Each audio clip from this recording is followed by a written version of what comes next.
Welcome to the first unit of the course. Before we start with the topics of this unit, please watch this.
Using Powtoon.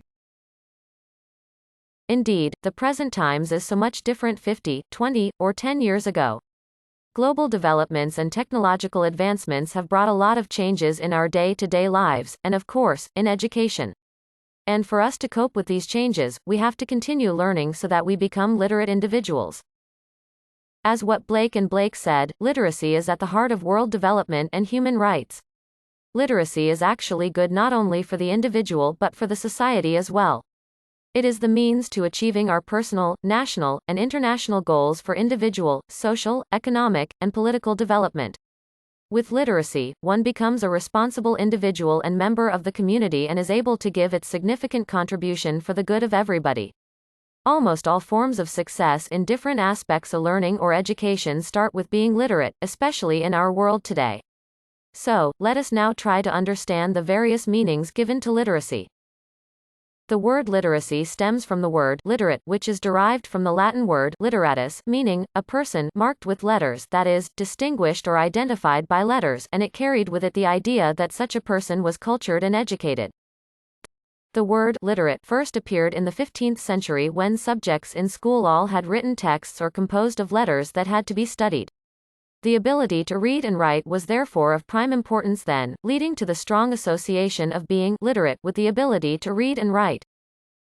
This simple and most straightforward definition of literacy has caused the most discussion according to Blake and Blake in 2002. It is because arriving at an exact definition of the term literacy is difficult since its opposite term, illiteracy, may connote several negative ideas. For instance, illiteracy is often associated with ignorance and poverty, with people who are thought to be of below average intelligence or who are underprivileged when in fact, there are illiterate individuals who are not somehow less intelligent or less worthy than those who are able to read and write. These conflicting ideas will continue to challenge the definition of literacy. In 1973, Miller looked into this conventional concept of literacy and came up with 3 subcategories. The subcategories include basic literacy, comprehension literacy, and functional or practical literacy. Basic literacy is the ability to associate visual shape or symbols with their corresponding sound or spoken name, even without thoroughly understanding what it means. This subcategory of conventional literacy is basically reading the letters or words with a certain level of understanding, otherwise reading has not taken place. Comprehension literacy is the ability to understand the meaning of what is being read, which means being able to understand the meanings of words, sentences, paragraph, and other written materials. Functional or practical literacy, on the other hand, is the ability to read, with comprehension, written materials needed to perform everyday tasks. So, we use the term functional literacy to mean an acceptable grasp of the skills of reading and writing for functioning in society, such as to be able to drive responsibly, to be successful in the workplace, to be conscious of local, regional, national, and of global politics and economics, to take part in social and recreational activities, and to make decisions on his or her own about what educational paths to follow. Thus, in the conventional definition of literacy, there are two important things in reading or literacy. These are the text to be read, and the meaning or message being communicated. When there is no text, there would be nothing to read, and without the meaning, the text is reduced to incomprehensible symbols. So far, those are the important aspects of the conventional definition of literacy. In the past years, there have been several definitions of literacy from scholars, literacy workers, and educational program planners. This shows that literacy is such a complex and dynamic concept. It has been continually defined and interpreted in multiple of ways. UNESCO, for instance, defined literacy as the ability to identify, understand, interpret, create, communicate, and compute, using printed and written materials associated with varying contexts. Literacy involves a continuum of learning in enabling individuals to achieve their goals, to develop their knowledge and potential, and to participate fully in their community and wider society. For Macondawire, literacy is a form of knowledge, competence, and skills in a particular field or area. With this definition, it appears that modern views equate literacy with knowledge. The shift in definition of literacy from reading and writing to knowledge is especially important as we explore the new literacies of the 21st century that seem far removed from the contexts upon which conventional literacy is based. These new literacies, which refer to the skills and bodies of knowledge that are necessary for survival and productivity in the information age, are not actually new, per se, as in the sense that they never existed before. Rather, we consider them new because the contexts in which the old skills and knowledge are being employed are new, both in nature and in scope. For example, the ability to translate textual information into images is not a new skill, but it is the ability to do it in a way that is concise, complete, and clear that is certainly new, or perhaps the tools and technology being used are new, and how such information could reach the most number of people worldwide. Similarly, being able to verify the truth, value, and veracity of a document is not a new skill, but being able to do so when there are 100 similar documents available to you online is. With the rise of the new literacies, three things have been critical. First is the increased reach. We are communicating with more people, from more diverse cultures, across vaster distances than ever before. Second is increased means of communication. We are communicating in more ways and at faster speeds than ever before.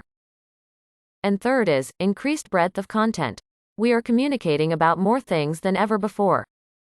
In line with these critical things in the rise of the new literacies are the questions on, how do we work together with people of different cultures who might have different perspectives on communication, work ethics, values, religious beliefs, and worldviews? In an age where information is power, how do we leverage both current and emergent technologies so that our endeavors are both productive and profitable? How do we navigate and manage the veritable minefield of information that was once considered taboo and private, and is now online, for all the world to see and judge, whether we like it or not? As we journey in the present times, we are facing more complex questions which require new set of skills and knowledge, something that schools of the past have never had to teach. With the changes in with whom, how, and why we communicate, new literacies are required not only to make sense of the changes, but also to use new technologies and paradigms in meaningful and productive ways, something required not only of students, but of teachers as well. For us to be literate in these new literacies, we shall discuss and explore them in the next units of this course.